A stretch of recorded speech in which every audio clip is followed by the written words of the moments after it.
مساء الخير والسعادة.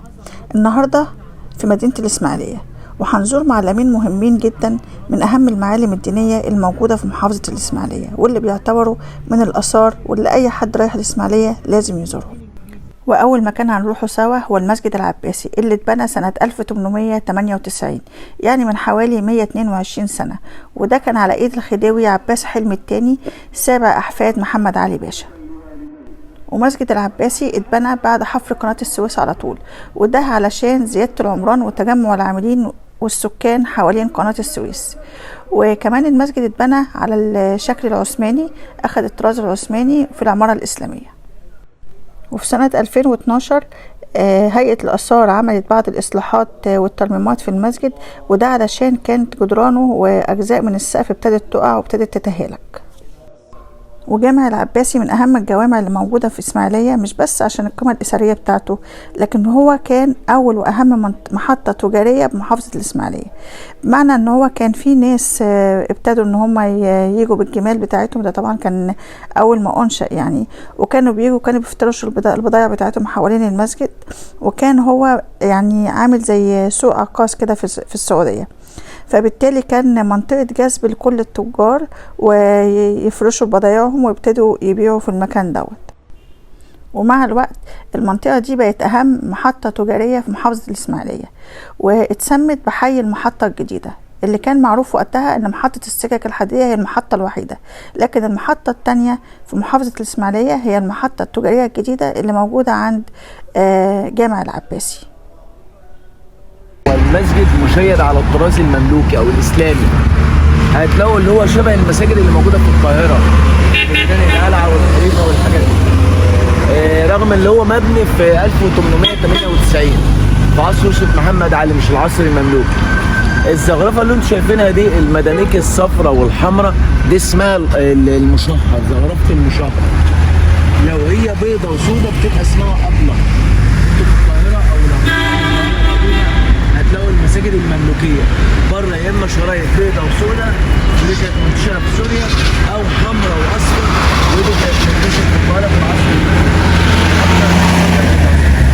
فتحات النوافذ دي اسمها قنديليه بسيطه، تبقى دي الشكل ده اسمه بسيطه لان متكونه من نافذتين متطاولتين وفوقهم قمريه. الفتحه المدوره دي في المصطلحات العربيه بنقول عليها قمريه، فدي بسيطه تبقى مركبه. لو اللي تحت ثلاثه فوق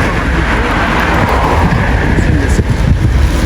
الصف الاخير ده اسمه شرفات على شكل ورق نباتيه، ده على شكل ورق النباتيه. الشرفه دي شكل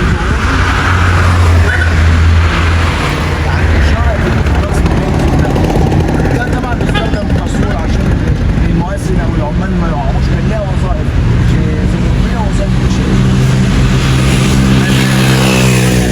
المسجد مبني على شكل مربع، وهو زي ما احنا شايفين كل الزخارف الخارجية كلها عبارة عن زخارف إسلامية وكتابات إسلامية واضحة. ومساحة المسجد من الداخل حوالي تقريبا 400 متر. أنا للأسف ما قدرتش أدخل لأن كان يوم جمعة وكان بعد الصلاة، فكان في مقرأة جوه، فطبعا ما عرفتش طبعا أخش أصور من جوه، لكن اكتفيت بالتصوير من بره. وبسبب الشهرة اللي كان فيها الجامع العباسي ده خلاه مرشح للقاءات الإذاعية اللي كانت بتبثها إذاعة القرآن الكريم من محافظة الإسماعيلية. بعد ما خلصنا جامع العباسي، يلا بينا نروح للمكان التاني وشوفوا شوارع الإسماعيلية جميلة ازاي، حلوة قوي، كلها واسعة وكلها مزروعة وخضرة. وطول ما احنا ماشيين في شوارع الإسماعيلية هتحس بعظمة الحضارة المصرية، لأن الإسماعيلية يعني تاريخ من الانتصارات، يعني تاريخ من العصر الفرعوني للعصر الحالي. وانا هبقى اعمل لكم فيديو خاص بمحافظة الإسماعيلية وايه هي محافظة الإسماعيلية وتاريخها. يلا بينا على المعلم التاني او المكان التاني اللي احنا هنروحه، هو برضو معلم ديني، والمعلم هو كنيسة القديس مرقس الكاثوليكية. والكنيسة دي من أهم وأقدم وأعرق الكنائس اللي موجودة في المنطقة كلها. تاريخ افتتاحها كان يوم 8 سبتمبر 1864، واللي افتتح الكنيسة كان المهندس الفرنسي اللي حفر قناة السويس، أو كان قائم على حفر قناة السويس، هو ديديسيبس. الكنيسة عمرها 156 سنة، وأنشئت على أرض تم التنازل عنها بالمجان لصالح رهبان الأرض المقدسة. والكنيسة كمان بتصنف ضمن أشهر 10 كنايس على مستوى العالم. تاريخها بيرتبط بتاريخ تدشين قناة السويس. وجوه الكنيسة دي تم عقد قران المهندس الفرنسي دي ليسيبس على الهولندية ألين، وده كان سنة 1869. الكنيسة متشيدة على الطراز البوطي، وفيها لوحة بتصور القديس فرانسوا دي سال، وهي مهداة من الإمبراطور نابليون الثالث، وهي لازالت موجودة في صحن الكنيسة وهنشوفها دلوقتي. في يوم 25 يونيو 1865 كان في فيضان كبير جدا في الإسماعيلية، وراح ضحيته 40 واحد، منهم 15 فرنسي وإيطالي و10 نمساويين، وكان في جنسيات تانية كمان. وبعد ما تم بناء الكنيسة فكروا في توسيعها عشان هي ما كانتش كبيرة من ناحية المساحة، برغم ان كان في توسعات لكن ما كانتش راضية لبعض، وده خلاهم يفكروا في انشاء مبنى تاني للكنيسة، وهو المبنى اللي انا ماشية فيه دلوقتي الحالي. المبنى موجود في تقاطع احمد عرابي مع سعد زغلول. ابتدى البناء بالفعل يوم 3 ديسمبر سنة 1924، واستمروا طبعا في العمل المتوسط لمدة تقريبا 5 سنين، وبعدين افتتحوها سنة 1929. وفي يوم 9 فبراير 1930 كان أول افتتاح، وكان أول قداس رسمي اللي جه القداس دوت عدد كبير من المطارنة، وكان رؤساء الأساقفة، وكان رئيس كمان هيئة قناة السويس. كان دي ليسيبس بيلجأ كتير للرهبان الفرنسيسكان اللي موجودين ان هم يكونوا وعاظ للمهندسين الفرنسيين اللي موجودين اثناء حفر قناة السويس. وعشان كده في الوقت ده كانت الصلاة في الكنيسة كانت باللغة اللاتينية او اللغة الفرنسية، وده كان علشان وجود كتير جدا من الجاليات الأجنبية الموجودة في الإسماعيلية في وقت حفر قناة السويس. ومن الأحداث الجميلة قوي اللي حصلت في الكنيسة إن في يوم 7 يناير سنة 2018 شيوخ الأزهر والأوقاف ومحافظ الإسماعيلية صلوا الظهر هنا في الكنيسة ديت، وقدموا التهنئة الرسمية للإخوة الأقباط طبعا بمناسبة احتفالات أعياد الميلاد. والوفد كان فيه ناس مهمين جدا من القيادات في الدولة، وده طبعا بيقول أو بيبلغ رسالة إن إحنا كلنا واحد، كل المصريين واحد، أخوة، مسيحي ومسلم واحد. وزي ما احنا شايفين كده الكنيسة تحفة فنية في منتهى الجمال. في كنيسة شبيهة لها تماما في فرنسا، نفس الديزاين كده ونفس التاريخ بتاعها.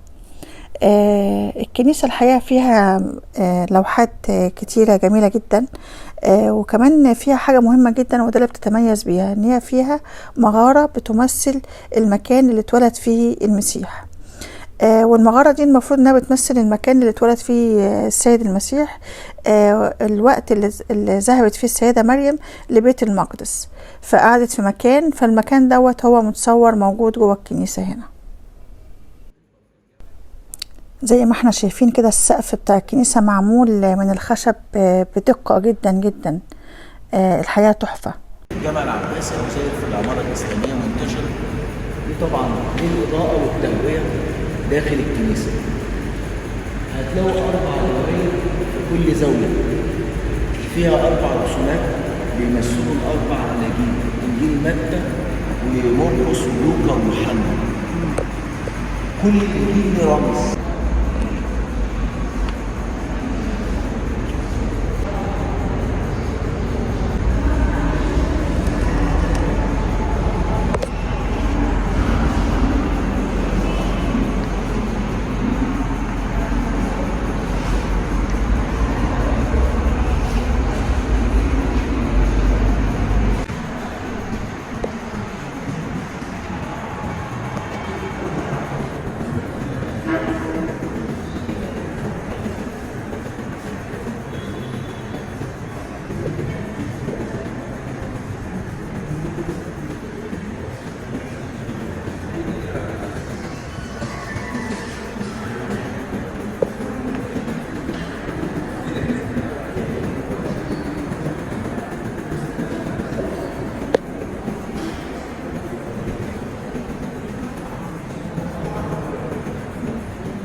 وبكده تكونوا تعرفتوا معايا على أقدم أثرين دينيين موجودين في محافظة الإسماعيلية، وهم المسجد العباسي وكنيسة أو الكنيسة الفرنسية. وطبعا تعرفنا عليهم وعلى تاريخهم.